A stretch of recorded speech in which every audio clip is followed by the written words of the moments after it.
네, 그럼 다니엘 3장 말씀을 보도록 하겠습니다. 다니엘서 3장에는 느부갓네살 왕이 세운 금신상에 관한 이야기가 기록되어 있습니다. 느부갓네살 왕이 금으로 신상을 만들었으니 높이는 60규빗이요 너비는 6규빗이라 그것을 바벨론 지방의 두라 평지에 세웠더라 합니다. 우리가 가진 성경에는 이 왕이 금신상을 만들었던 때가 언제인지 기록이 되어 있지 않은데 70인역이라고 하는 성경을 보면 이 느부갓네살 왕이 금신상을 세운 것은 그가 나라를 다스린 지 18년 되는 해였다라는 설명이 있습니다. 이 70인역이라고 하는 건 우리가 가지고 있는 성경 중에 가장 오래된 번역 성경이라고 할 수 있는데요. 기원전 3세기, 2세기경에 이집트에 있는 알렉산드리아라는 곳에 유대인 학자들 70명 또는 72명이 모여가지고 자신들의 그 히브리어 성경을 그 당시에 통용되던 헬라어, 그리스어로 번역하는 작업을 했습니다. 그렇게 해서 번역된 성경이 나오는데 그게 바로 이제 70인역이라고 우리가 부르는 것이죠. 70명이 모여서 번역을 했다 그래서 70인역 하는데 이들이 그 성경을 번역한 이유는 분명합니다. 우리가 네덜란드에 와서 이민자 생활을 하다 보면 우리에게는 충분히 좀 이해가 되는 상황인데요. 아주 오랜 시간 동안 가나안 땅을 떠나서 지중해 연안에 각 나라에 흩어져서 유대인들이 이제 살다 보니까 그들의 후손들은 히브리어를 할 수 없게 되는 것이죠. 그들은 자신들이 사는 그 지역의 언어와 그리고 공용어로 이제 헬라어, 그리스어를 이제 할 줄 알게 되는 것입니다. 그러다 보니 이제 유대인들이 자신의 후손들에게 성경을 읽히게 하고 싶었고, 그래서 결국에는 히브리어 성경을 이제는 그 당시 통용되는 헬라어, 그리스어로 번역하는 작업을 하게 된 것이죠. 그러니까 자녀들의 신앙생활 또 본인들의 신앙생활을 위해서 이제 번역한 성경을 쓰기 시작하는 것인데, 바로 그 성경에 보면은 느부갓네살이 금신상을 세운 건 그가 나라를 다스린 지 18년 되는 해라고 이야기를 합니다. 제가 이 말씀을 드리는 이유는 우리가 지난주에 보았던 다니엘 2장에서 다니엘은 느부갓네살이 꿈에서 보았다는 그 크고 두려운 신상에 대한 해석을 했었지요. 그때 느부갓네살은 금으로 만든 머리 또 은으로 된 가슴과 팔 이런 등등으로 구성된 거대한 신상에 관한 꿈을 꾸었었는데 이 꿈을 다니엘이 이제 해석을 해 주었었습니다. 그리고 그 해석을 듣고 느부갓네살 왕은 이제 이런 고백을 했었죠. 너희 하나님은 참으로 모든 신들의 신이시요 모든 왕의 주제시로다 라고 했습니다. 그러니까 다니엘, 네가 섬기는 하나님이야말로 정말 모든 신들의 신이시구나. 그리고 너희가 섬기는 그 하나님이야말로 모든 제국을 다스리시고 왕을 세우기도 하시고 패하기도 하시는 그 왕의 주제시구나 라는 것을 고백을 한 적이 있습니다. 근데 이제 이 내용이 끝나고 바로 3장에서 느부갓네살이 금신상을 세웠다라는 내용이 이제 이어지다 보니까 자칫하면 마치 이게 바로 연달아 이어지는 내용처럼 우리가 여길 수 있는 것인데 사실 그렇지 않다라는 겁니다. 70인역의 기록을 우리가 참고한다면 다니엘서 2장은 느부갓네살이 나라를 다스린 지 2년 되는 해에 있었던 일이거든요. 그러니까 그로부터 16년이 지나서 그는 신상을 세우는 것이죠. 그러니까 16년 전에는 다니엘이 했던 말들을 듣고 또 다니엘이 해석하는 꿈의 내용들을 듣고 여호와 하나님을 인정했었던 자신의 하나님은 아니지만 최소한 너희 하나님으로 인정했었고 또 이스라엘의 하나님이 모든 신들의 신이라는 것을 인정을 했지만 이게 16년 정도의 시간이 지나면서 그는 교만한 마음을 다시 갖게 되었다고 할까요? 그래서 자신이 섬기는 신이야말로 가장 위대한 신이고 또 그 신을 섬기고 그 신을 위해 이 정도나 되는 거대한 신상을 만든 나야말로 위대한 왕이다 라는 것을 이제 뽐내고 싶었던 것 같습니다. 아무래도 16년간 그 자리에 있다 보니 이제 자신이 과거에 고백했던 내용, 경험했던 것들은 다 잊어버리고 다시 그 인간의 교만함이 드러나는 것이죠. 그렇게 해서 작정하고 이 왕이 금신상을 세우다 보니 그 규모가 대단합니다. 높이가 60규빗, 너비가 6규빗인데 한 규빗을 45cm 정도로 저희는 지금 보지만 고대 근동 지역의 학자들의 연구에 따르면 그 당시 메소포타미아 지역에서는 한 규빗을 한 50cm 정도로 했다라고 해요. 그래서 만약에 한 규빗이 45cm라 그러면 60규빗이면 27m고요. 50cm라 그러면 60규빗이면 30m죠. 굉장히 높은 30m에 가까운 웅장한 신상이고, 너비는 그것의 10분의 1로 한 3m 정도 되는 그 대단히 웅장한 금신상이 세워집니다. 그 당시에 뭐 내노라 하는 신들의 신상들이 뭐 곳곳에 많이 있었겠지만, 거의 모든 신상이 최고 높이가 50규빗이 안 됐다고 그래요.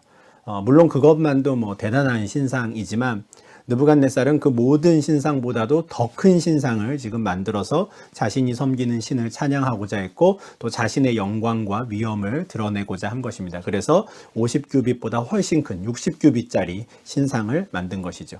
그리고 그렇게 만든 신상을 바벨론 지방에 있는 두라 평지라는 곳에 세웠습니다. 이 두라 평지의 위치를 지도에서 한번 보여드리면 좋겠는데요. 지금 고대근동 지역에 여러 주요 도시들이 나와 있는 지도인데요.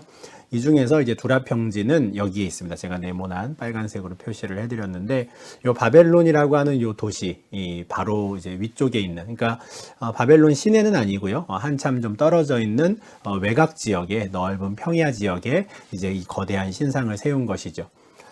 구글이라든가 뭐 이런 데서 느부갓네살이 세운 금신상을 한번 이렇게 검색을 해보시고 나오는 이미지들을 보면 뭐 이런 종류의 신상이었을 것이다 라고 상상을 해서 그려놓은 많은 그림들이 있습니다. 근데 그 중에서 아마 이게 좀 제일 실감 나는데 싶은 그림이 하나 있어서 제가 가지고 왔는데, 아마 이런 그림이 아니었을까 싶어요.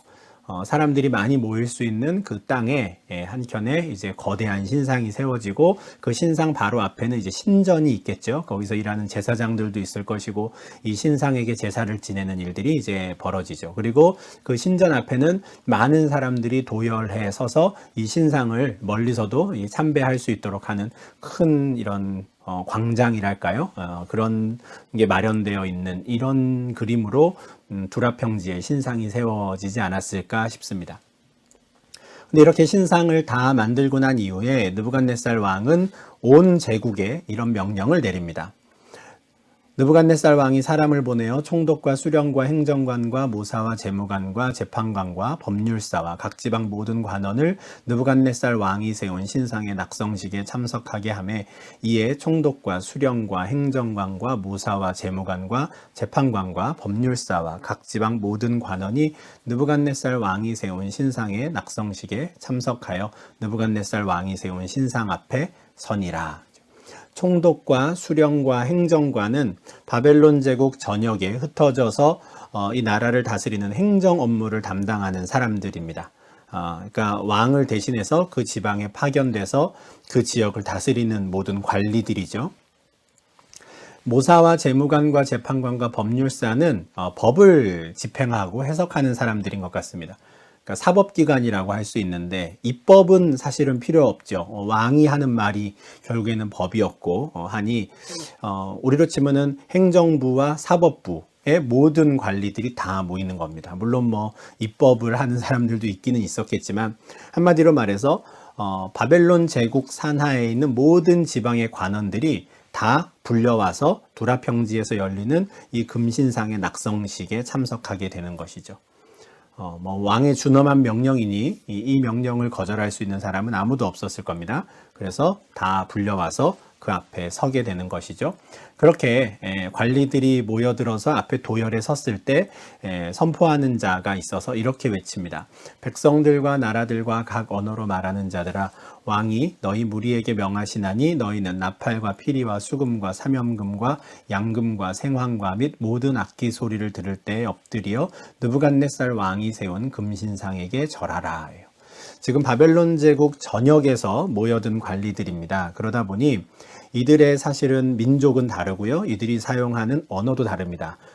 물론 공용어로 아람어라는 공용어를 쓰기는 했겠지만 각 지방마다 나라마다 쓰는 언어는 달랐던 것이죠. 그러니 백성들과 나라들과 각 언어로 말하는 자들아 라고 해서 그 자리에 모인 모든 관리들을 이제 통칭하는 겁니다. 근데 그들에게 똑같은 명령이 주어지죠. 수많은 악기가 울리며 소리를 낼 때 그 소리와 함께 그 자리에 있던 모든 관리들은 금신상에게 절해야 합니다. 그렇게 절하는 것을 통해서 느부갓네살 왕의 어떤 권위를 인정하고 왕이 섬기는 신이야말로 최고의 신입니다 라는 것을 드러내라는 것이죠. 각 나라마다, 각 백성들마다 그 민족의 신들이 다 있습니다.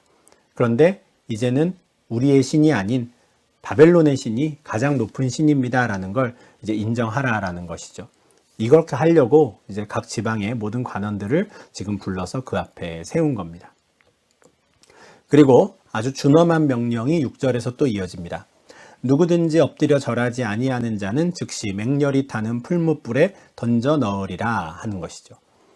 그러니까 모든 사람들이 악기 소리가 들릴 때 그 앞에 엎드려야 하는데 누구든지 지위고하를 막론하고 그 명령에 순종하지 않는 사람, 그러니까 엎드려 절하지 않는 사람은 즉시 맹렬히 타는 풀무불에 던져 넣겠다. 불태워 죽이겠다 하는 말이에요.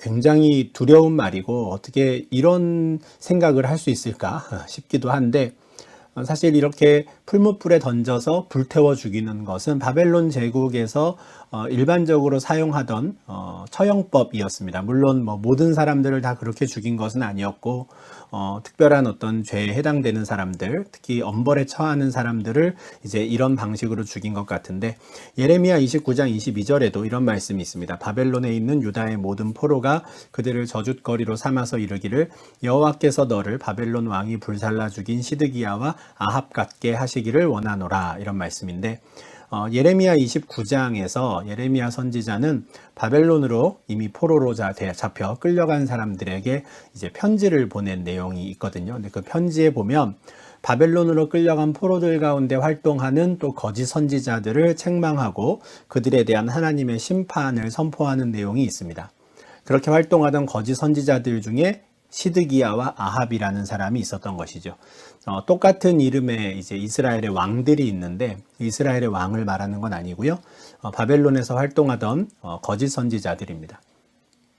근데 그 사람들에 대해 어떤 최후를 맞이했냐면 바벨론 왕에게 불살라 죽임 당했다는 것이거든요. 그러니까 이들도 화형을 당한 것이죠. 그러니까 이처럼 사람을 태워 죽이는 것, 이것이 이제 바벨론 제국의 어떤 처형법 중에 하나였는데 그 느부갓네살 왕이 세운 금신상에 절하지 않는 사람은 누구든지 이와 같이 처형될 것이다 라고 아주 무서운 명령이 내려온 겁니다.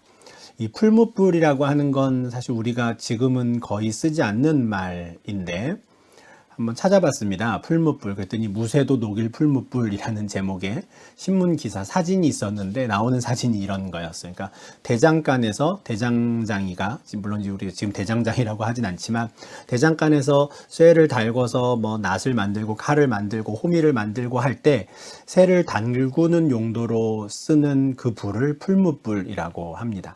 그러니까 풀무라는 건 이제 불에다가 바람을 이렇게 불어넣는 그런 도구들을 이제 풀무라고 하는데 그렇게 해서 붙인 불이 풀무불인 것이죠. 근데 지금 보여드리는 이 정도 불로는 사실 사람을 여기다 던져 넣어서 죽인다라는 게 좀 이해가 안 되는데 다니엘서의 3장에 나오는 이 풀무불은 우리가 갖고 있는 개념으로는 용광로로 생각을 하시면 좋겠습니다. 그러니까 제철소에 가면 있는 그런 용광로 정도의 수준을 생각하시는 거죠. 이게 지금 제철소에서 용광로 앞에서 지금 작업 중인 분의 사진인데 보기만 해도 와, 이런 일을 어떻게 하실까 이제 싶은데 이런 것이죠. 거대한 불구덩이 안에서 철을 계속 녹일 수 있는 겁니다. 또 다른 사진이 하나 있는데 이것도 당장이라도 막 큰일이 날 것 같은 이런 느낌의 불이 쏟아지는 상황인데 학자들이 실제로 연구를 해보면 바벨론 제국에서 사람을 처형할 때 사용했던 풀무불은 이런 구조였다라고 합니다. 그러니까 위에는 뚫려 있어서 그 위로 사람을 던져 넣고요. 사람이 그렇게 던져지면 그 앞쪽에도 또 구멍이 뚫려 있어서 앞에 있는 사람들이 풀무불을 바라보며 사람들이 그렇게 죽어가는 걸 볼 수 있는 굉장히 잔인한 처형법이긴 한데 이와 같은 풀무불을 사용했다라는 것이죠. 그리고 이 풀무불 처형이 지금 금신상 숭배와 관련돼서 명령이 내려온 겁니다. 그러니 이 명령을, 이 선포를 듣는 모든 사람들은 다른 선택의 여지가 없습니다. 모든 백성과 나라들과 각 언어를 말하는 자들이 나팔과 피리와 수금과 사명금과 양금과 및 모든 악기 소리를 들을 때 그냥 그 신상 앞에 엎드려 절하게 되는 것이죠. 어느 누가 그 풀무불에 던져지겠다라고 하는 그 준엄한 명령에 거역해서 절하지 않을 수 있겠습니까? 근데 이렇게 해서 3장 7절까지의 이 이야기와 전혀 다른 방향의 이야기가 이제 8절부터 이어집니다. 그때라는 것인데요. 이와 같은 일들이 일어날 때였습니다. 그러니까 왕의 명령이 전 제국에 선포되고 제국에서 일하는 관리들이 하나둘 다 모여들어서 그 신상 앞에서 이제 악기 소리를 들을 때마다 절하기 시작하던 그러한 때. 근데 그때 어떤 갈대아 사람들이 유다 사람들을 참소하는 것이죠. 이 갈대아 사람들은 메소포타미아 지역 사람들이고요. 유다 사람들은 당연히 포로로 잡혀온 유대인들입니다. 그런데 그 유다 사람들 중에 바벨론 제국에서 관리로 일하는 사람들이 있었고 그들이 지금 참소를 당한다라는 것이죠. 참소하다라고 하는 이 단어의 의미를 이제 찾아보니 참 재밌었는데 씹어먹다라는 뜻이라고 합니다. 우리가 사실 누구를 뭐 욕한다든지 이럴 때는 그 사람을 씹는다 이런 말을 우리도 이제 쓰고는 하는데 실제로 이제 아람어에서도 이 참소하다라는 말이 씹어먹다라는 말이래요. 그러니까 갈대아 사람들이 유다 사람들을 씹기 시작하는 겁니다. 근데 이 사람들은 이제 그냥 자기들끼리 수근수근 하는 건 아니고 정식으로 느부갓네살 왕에게 이 유다 사람들의 죄를 고발한 것이죠. 고발의 내용이 이렇습니다. 왕이여 만수무강하옵소서. 왕이여 왕이 명령을 내리사 모든 사람이 나팔과 피리와 수금과 사명금과 양금과 생황과 및 모든 악기 소리를 듣거든 엎드려 금신상에게 절할 것이라.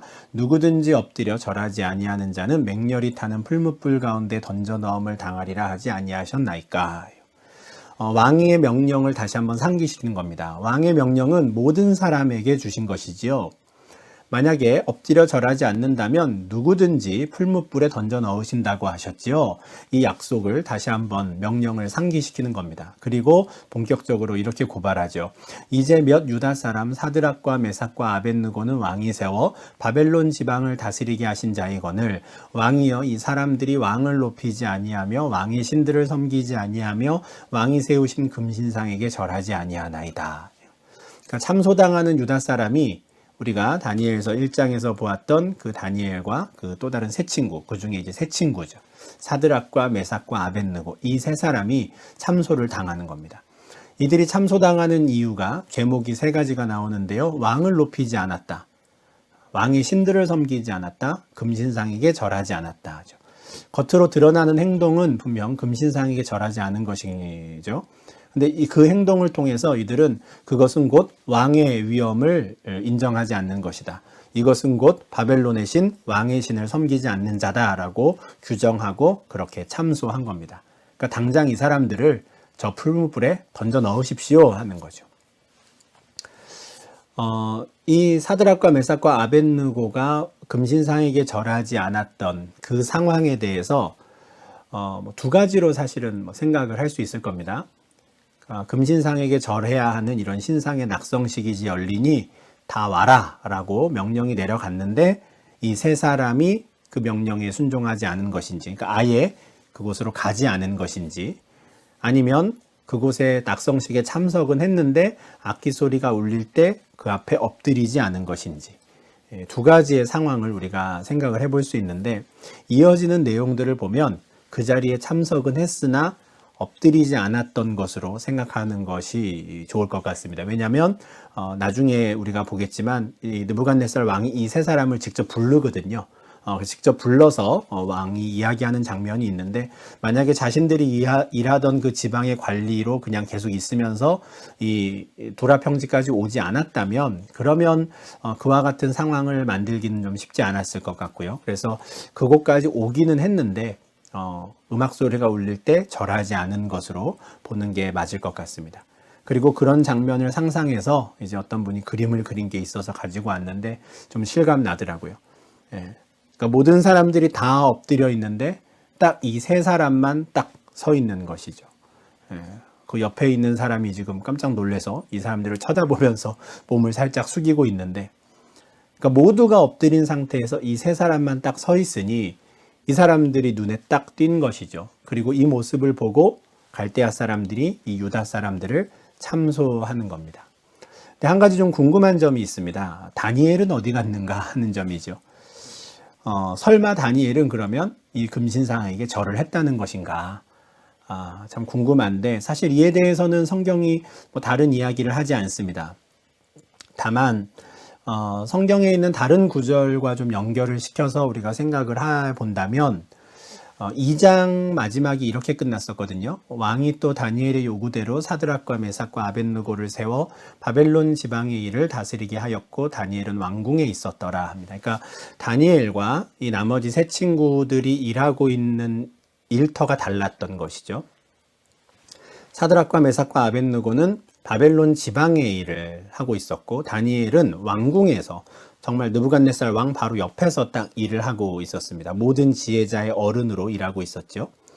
그러다 보니 굳이 구분을 하자면 지금 이 3장에서 느부갓네살 왕이 금신상을 세우고 모든 제국의 명령을 내렸을 때 불려온 사람들은 왕궁에서 일하는 사람들이 아니라 그 지방에서 일하는 관리들이었다라고 우리가 좀 생각하는 것이죠. 만약에 그렇게 된다면 다니엘은 두라평지에 가서 그 낙성식에 참석해서 거기에 절해야 되는 그런 사람은 아니었던 겁니다. 그냥 왕 옆에서 계속해서 왕의 일을 같이 돕고 있었던 것 아닌가. 그래서 이 세 사람만이 그곳에서 참석했지만 절하지 않아서 그래서 참소된 것이 아닐까 이렇게 생각하는 게 아마 최선일 것 같은데요. 사실은 뭐 정확한 이유에 대해서는 저희가 알 수 없고 다만 이렇게 추정을 할 뿐입니다. 그렇다면 이 사드락과 메삭과 아벳느고는 왜 그 낙성식에 참석을 해서도 왜 절하지 않았을까? 당연히 그들은 이와 같은 계명, 율법을 지키고자 하는 마음이 있었을 겁니다. 너는 나 외에는 다른 신들을 내게 두지 말라 하는 것이죠. 십계명의 대표적인 말씀, 첫 번째 계명이잖아요. 그죠?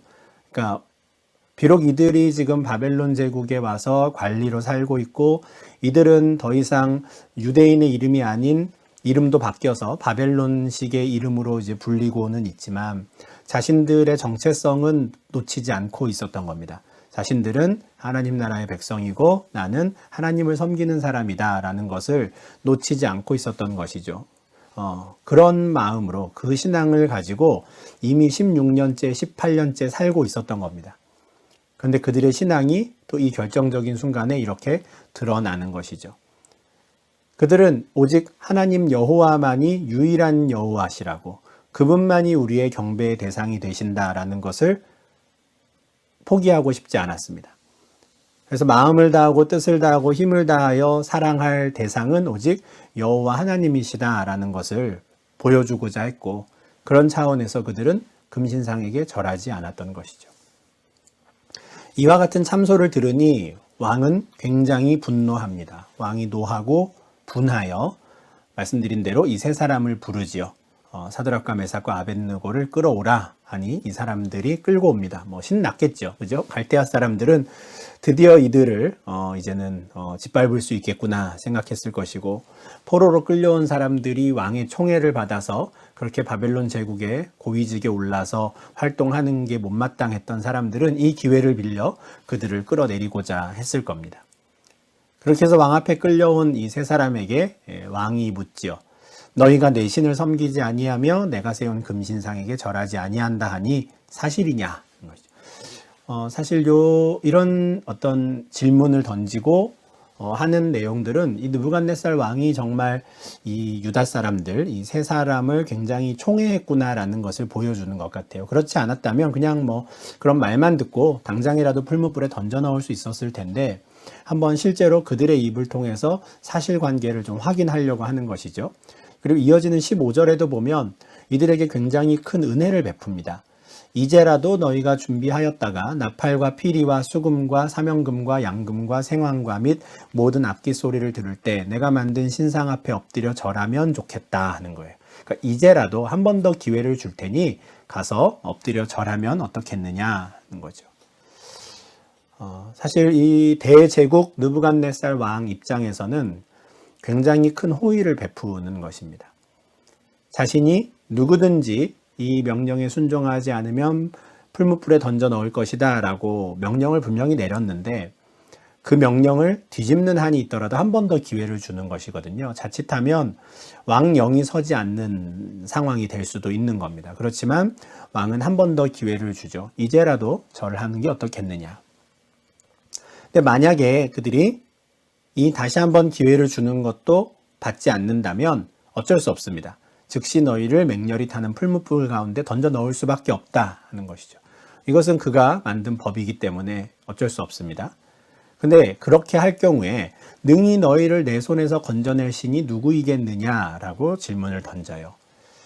그러니까 이 세 사람이 그 금신상에게 절하지 않은 이유를 이미 알고 있는 것이죠. 지금 이들은 바벨론의 신 느부갓네살 왕의 신을 섬기지 않고 계속해서 자신들이 가나안 땅에 있을 때부터 섬겨왔던 그 여호와 하나님을 섬기는 사람들이다라는 걸 드러내기 위해서 신상에게 절하지 않았다는 걸 알아요. 그러니 내가 너희를 풀무불에 던져 넣었을 때 과연 너희의 신이 너희를 구원해 줄까? 하고 지금 질문을 던지는 겁니다.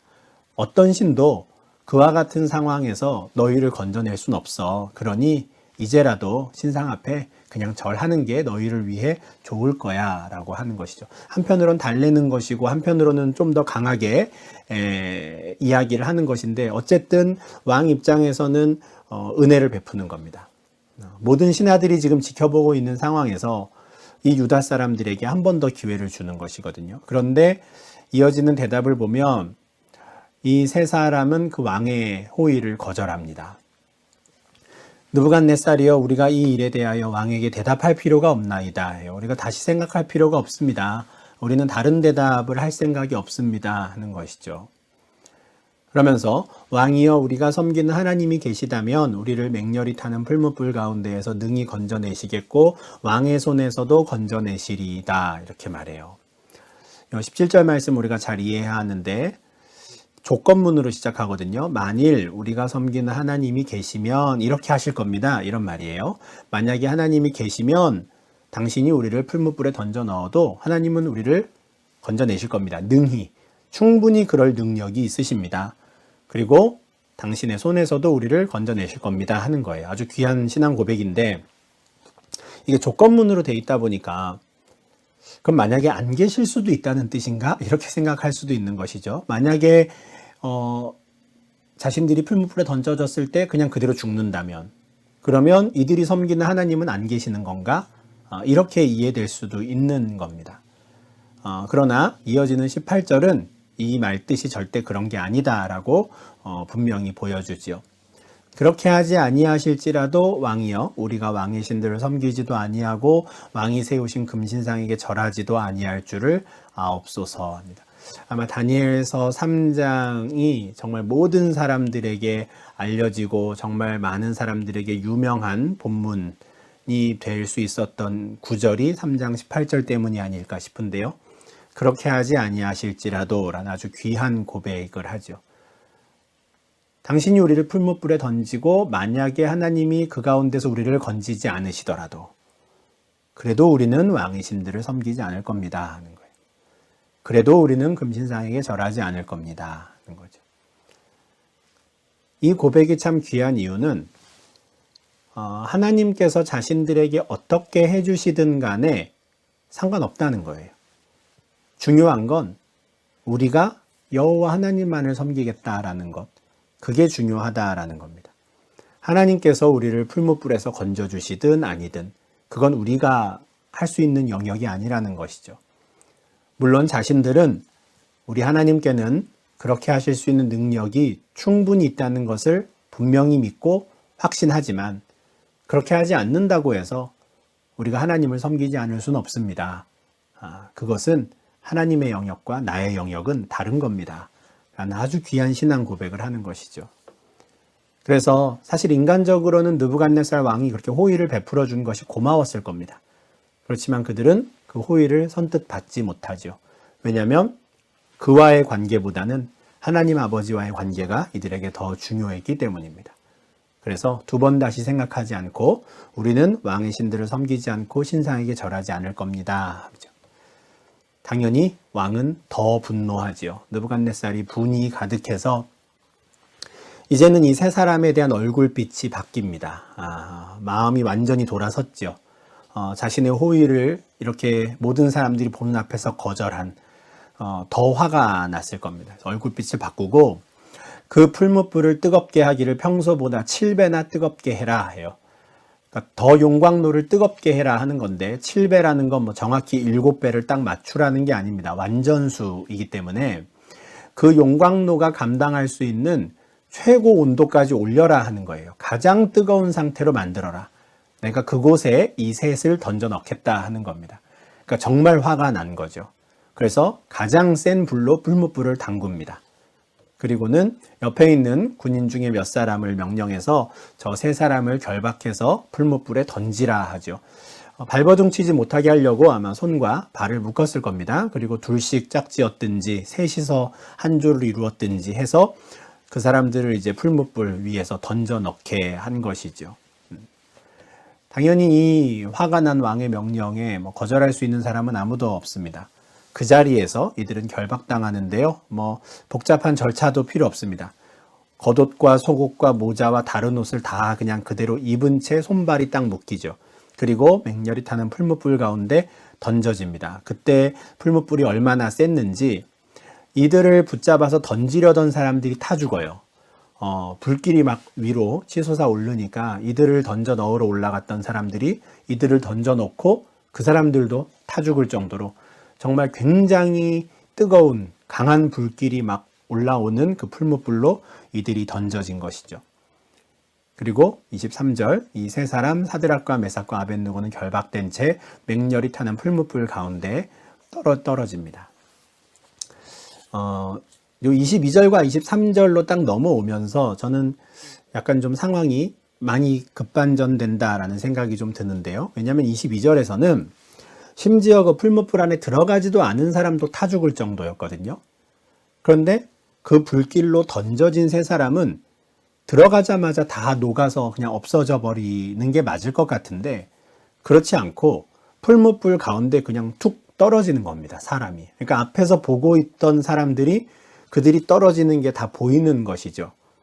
오히려 정작 위에서 이들을 던진 사람은 타 죽었는데 그 불길 속에 던져진 사람은 녹아서 없어지지 않고 바닥에 쿵 떨어지는 게 보이는 겁니다.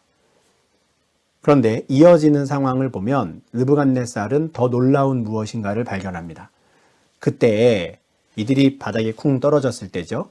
느부갓네살 왕이 놀라 급히 일어나서 모사들에게 물어 이르되 우리가 결박하여 불 가운데 던진 자는 세 사람이 아니었느냐 하니 그들이 왕에게 대답하여 이르되 왕이여 올소이다 하여 깜짝 놀라서 그냥 앉아있을 수 없는 것이죠. 벌떡 일어나가지고 야, 우리가 세 사람 던지지 않았냐? 그렇습니다 하는 거예요. 그런데 왜 내 눈에 네 사람이 보이냐라고 지금 말하기 시작합니다.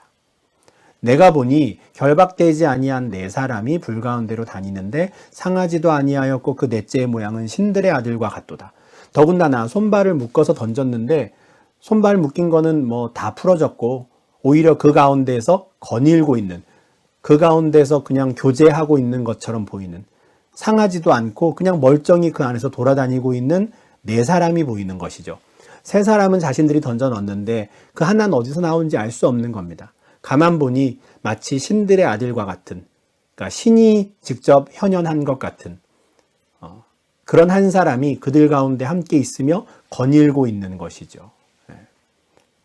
그 넷째의 모양이 신들의 아들과 같았다라는 건 이 지금 왕이 얼마나 큰 충격을 받았는가, 이렇게 말고는 달리 설명할 수 없는 상황이 지금 벌어진 겁니다. 그러니 벌떡 일어난 채로 그 상황을 보았던 느부갓네살은 그 풀무불 앞으로 가지요. 자기가 참을 수 없었을 겁니다. 그 앞에 자기도 모르는 사이에 그 앞까지 가서 지극히 높으신 하나님의 종 사드락 메삭 아벳느고야 나와서 이리로 오라 하며 사드락과 메삭과 아벳느고가 불 가운데에서 나오게 되죠. 그 앞에 가서 지극히 높으신 하나님의 종아 이렇게 부르는 겁니다. 그러니까 조금 전에 자기 앞에서 신앙 고백을 했을 때만 해도 이 세 사람에게 너희가 그렇게 신앙 고백을 한다고 해서 너희의 신이 너를 지켜주지 못할 거야 라고 이야기했었잖아요. 그런데 지금 벌어진 상황을 보고는 저들이 섬기는 신을 인정하지 않을 수가 없는 겁니다. 그래서 너희는 지극히 높으신 하나님의 종이구나 라고 이야기하며 나오라고 하는 겁니다. 그러니 그 세 사람이 풀무불 그 어귀에서 그냥 앞으로 나옵니다. 이 세 사람이 달려 나오니까 느부갓네살뿐만 아니라 그 자리에 있던 모든 관리들도 다 뛰어나와서 몰려듭니다. 총독과 지사와 행정관과 왕의 모사들이 모여 이 사람들을 본즉 불이 능히 그들의 몸을 해하지 못하였고 머리털도 그을르지 아니하였고 겉옷빛도 변하지 아니하였고 불탄 냄새도 없었더라. 못하였고 아니하였고 없었더라 하지요. 그러니까 이 모든 관리들이 다 몰려들어서 이 세 사람의 머리도 만져보고 옷 냄새도 맡아보고 다 했는데 멀쩡한 겁니다. 말 그대로. 심지어 결박당하기 전의 모습 그대로 나온 것이죠. 이들을 던져 넣었던 군인들은 타 죽었는데 이들이 던져졌을 때 그 맹렬히 타는 불이 그들의 몸을 해하지 못했습니다.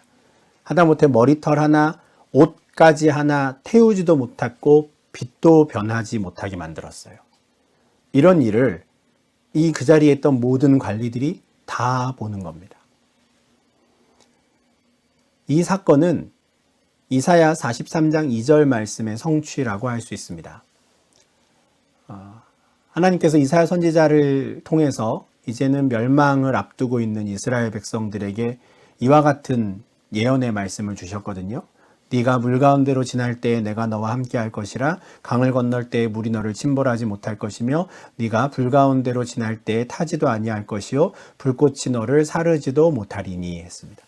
그러니까 너희 나라들 이스라엘과 남유다는 이제는 다 망할 것이고 북이스라엘은 아수르 제국에 또 남유다는 바벨론 제국의 포로로 이제 끌려가겠지만 그 가운데에서도 내가 나의 백성들 남은 자들을 지킬 것이다 라는 약속의 말씀을 주셨는데 그 말씀이 이것이었죠. 너희가 물 가운데로 불 가운데로 지날 일이 있겠지만 그 가운데에서 내가 너와 함께하며 너희를 타지도 않게 하고 너를 사르지도 못하도록 지킬 것이다 라고 약속해 주셨는데 실제로 이 약속이 바벨론 제국 땅에서 그 풀무불에 던져졌던 그 세 사람에게 이루어지는 겁니다. 그들이 불 가운데 던져졌지만 타지 못했고 타지 않았고 그 불꽃이 그들을 사르지 못한 것이죠. 이 말씀이 실제로 바벨론 제국의 포로로 잡혀갔던 이들을 통해 이루어지는 것입니다. 또한 이 사건은 이와 같은 이사야 말씀의 성취로만 끝나질 않습니다. 28절에서 왕은 이렇게 이야기하죠. 사드락과 메삭과 아벳느고의 하나님을 찬송할지로다. 16년 전에 다니엘이 자신의 꿈을 처음 해석했을 때 너희의 하나님은 참 신중의 신이구나 라고 이야기를 했었거든요. 근데 16년 만에 그는 다시 한번 사드락과 메삭과 아벳느고의 하나님을 찬송합니다. 그가 발견한 그들의 하나님은 이런 분이었습니다. 그가 그의 천사를 보내사 자기를 의뢰하고 그들의 몸을 바쳐 왕의 명령을 거역하고 그 하나님 밖에는 다른 신을 섬기지 아니하며 그에게 절하지 아니한 종들을 구원하셨도다. 그는 그의 천사를 보내어 당신의 백성들을 구원하시는 분이었습니다. 풀무불 속에서 신들의 아들처럼 보였던 그 네 번째 사람, 그 사람을 지금 느부갓네살은 천사라고 이야기하는데 그들이 그렇게 던져졌을 때 그의 천사가 나타나는 것을 직접 본 것이죠. 아, 저렇게까지 해서라도 당신의 백성들을 구원하시는 분, 그분이 너희의 신이구나, 너희의 하나님이구나, 내가 그를 찬송하겠다 하는 겁니다. 뿐만 아니라 그 신을 섬기기로 선택한 사드락과 메삭과 아벳느고가 어떤 사람인지도 아주 크게 칭찬을 하죠. 그들은 어떤 사람들이었습니까? 오직 그들의 하나님만을 의뢰하는 사람들이었습니다. 그러다 보니 심지어 왕의 명령을 거역하였고요.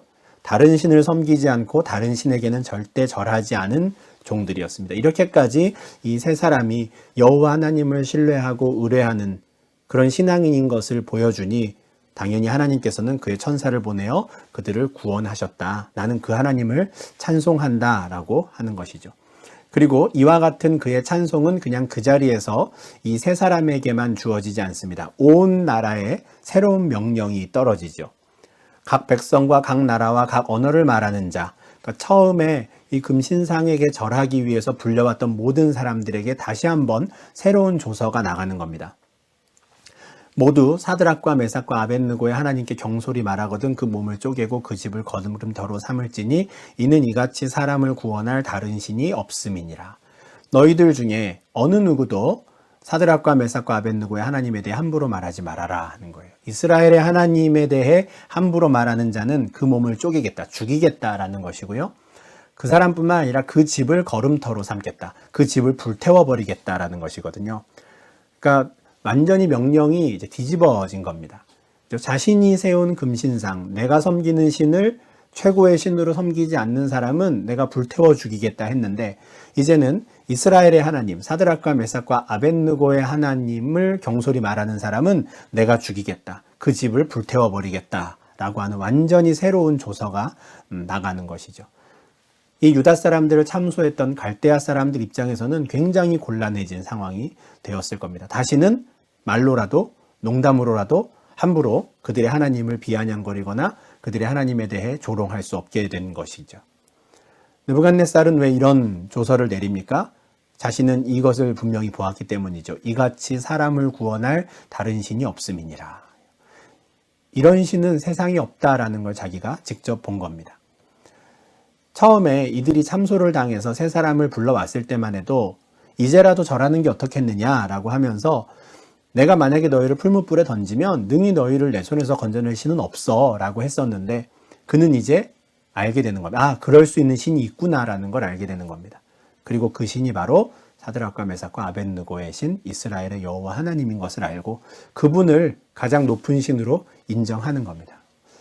16년 전에도 다니엘을 통해서 그것을 인정을 했는데 다시 한번 하는 것이죠. 물론 시간이 지나면 그는 또 교만해져서 하나님의 심판을 또 받게 되겠지만, 그나마 이렇게 뜨문뜨문이라도 또 이런 신앙 고백을 하는 사람들의 그 신앙을 직접 눈으로 보았을 때 느부갓네살은 대바벨론 제국의 왕이지만 또한 이스라엘의 하나님을 인정하고 그분을 가장 높은 신으로 또 잠시나마 인정하는 그 귀한 또 고백을 온 세계 가운데 하게 되는 것이죠. 이것을 통해 하나님의 이름이 높아지고 하나님께서 영광받게 되시는 겁니다. 뿐만 아니라 왕은 사드락과 메삭과 아벳느고를 바벨론 지방에서 더욱 높입니다. 더 좋은 자리로 이제 승진을 시켜준 것이죠.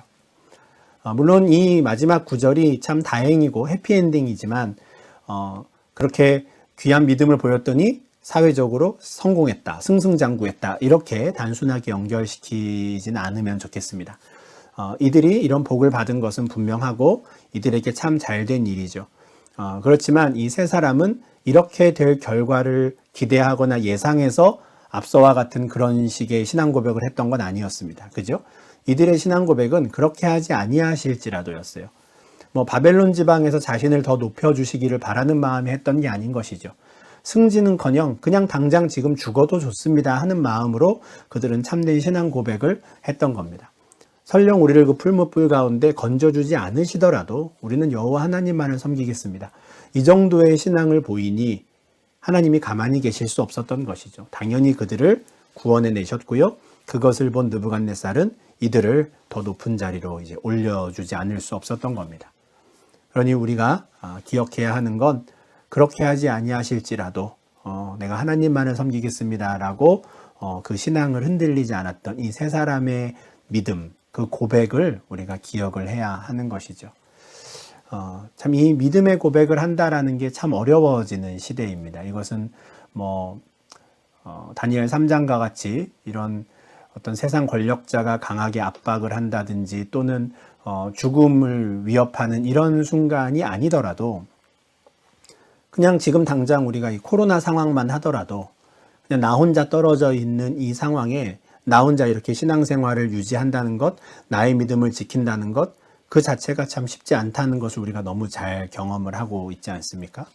그러니 대단한 상황을 상정하지 않더라도 그냥 지금 이 순간, 지금 내 상황 속에서 정말 우리가 이와 같은 신앙의 고백을 할 수 있을까, 믿음의 고백을 할 수 있을까, 우리가 한번 좀 잘 고민해 볼 수 있으면 좋겠습니다. 그래서 어떤 상황이든 간에 내 믿음이 흔들리지 않기를, 바벨론 제국에서 16년, 17년을 살면서도 그 여호와 하나님을 향한 믿음이 흔들리지 않았던 이 세 사람처럼 우리의 믿음도 지금 우리의 상황과 여건이 어떠하든지, 그리고 내가 어느 나라, 어느 곳에서 살든지 우리의 이 신앙이 흔들리지 않는, 그래서 온전히 우리는 어디서든 여호와 하나님만을 섬기는 자들로 또 살아갈 수 있으면 좋겠습니다. 우리가 다니엘 3장을 또 마무리하면서 이와 같은 생각들을 좀 같이 할 수 있으면 좋겠고, 그런 담대한 믿음을 우리가 가질 수 있도록 또 같이 기도할 수 있으면 좋겠습니다. 네, 다니엘서 3장 관련해서는 이 정도로 하고 마무리하도록 하겠습니다.